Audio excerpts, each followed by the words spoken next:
The mansion was unusually quiet that afternoon. Sunlight filtered through tall windows, stretching across polished floors that reflected a life of wealth, discipline, and solitude.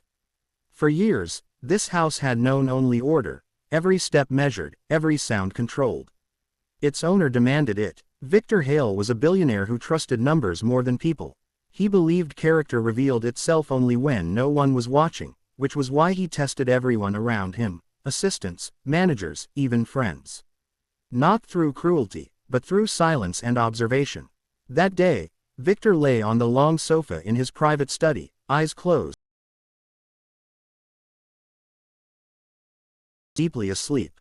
He wasn't. He had chosen that moment deliberately. Down the hall, soft footsteps approached. They were lighter than the usual staff's, hesitant, almost careful. Victor recognized them immediately, not the maid's, but her daughter's. The girl's name was Anaya. She was 11 years old, small for her age, with observant eyes that noticed everything yet spoke little. Her mother, Lila, had worked in the mansion for years, quiet, dependable, never late. Sometimes, when school ended early, Anaya waited in the house until her mother finished work.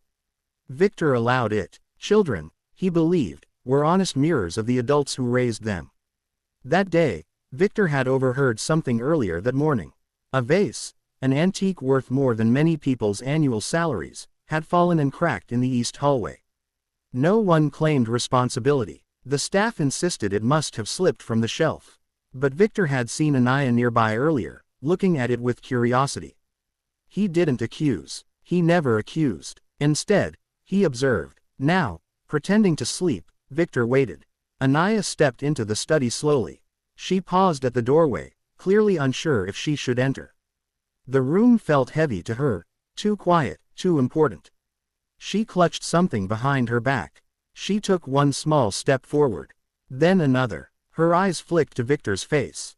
He remained still. She relaxed slightly, but not fully. Anaya approached the desk, not the sofa. She placed something carefully on the polished surface and straightened it until it sat perfectly aligned. Then she looked back at Victor again. Still asleep, she exhaled softly. Victor could hear her breathing now, controlled, nervous. She reached into her pocket and pulled out a folded piece of paper. Her hands trembled as she smoothed it out. She read it silently once more, lips moving without sound, then folded it again and placed it next to the object on the desk. Only then did she turn toward the sofa.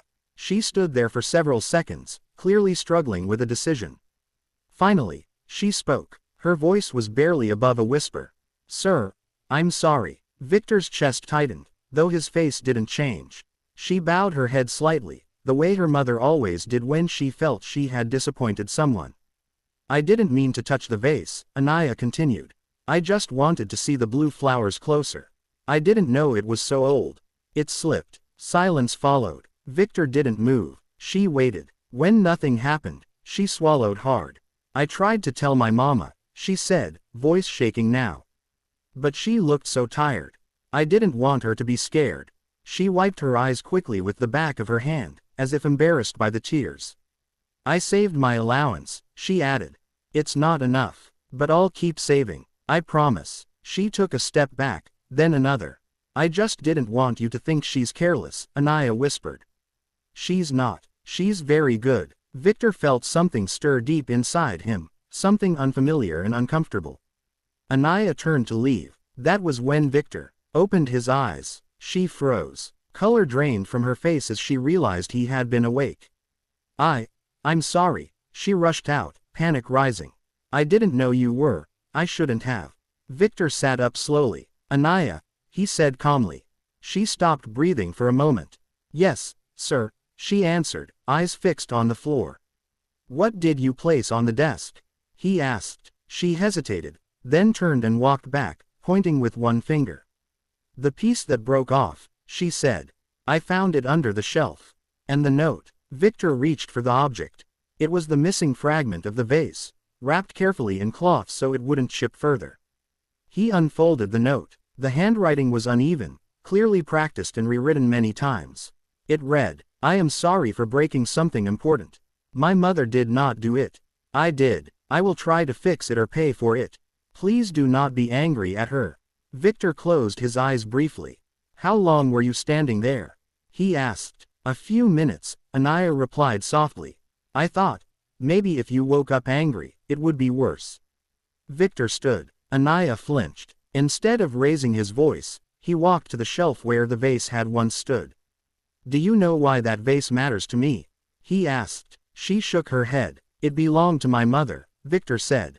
She bought it when she had almost nothing. It reminded her that beauty doesn't need permission to exist.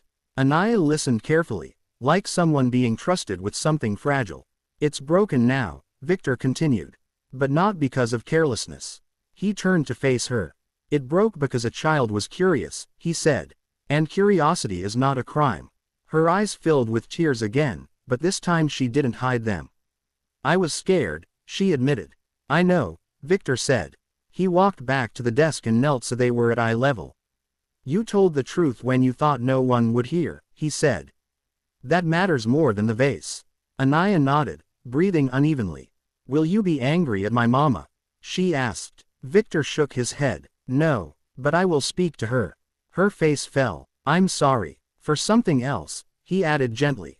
That evening, Victor called Lila into his study. She arrived tense, already expecting bad news. Anaya waited outside, heart pounding. Victor explained everything calmly. Lila covered her mouth, eyes wide. She didn't tell me, she said. I would have spoken to you. She was trying to protect you, Victor replied. Lila's shoulders shook as tears fell. She's too young to carry that fear. Victor nodded. I agree. The next day, the vase was sent for restoration. The cost didn't matter. What mattered was what Victor did next. He established a small education fund, for Anaya and for the children of every staff member in the house. No announcement, no press, just opportunity. When Anaya learned about it, she didn't smile right away. Is it because I broke the vase? She asked. No, Victor said. It's because you didn't break your honesty. Years later, Victor would still remember that afternoon. Not because he tested a child, but because a child tested him, and reminded him that true wealth is revealed not in silence but in conscience.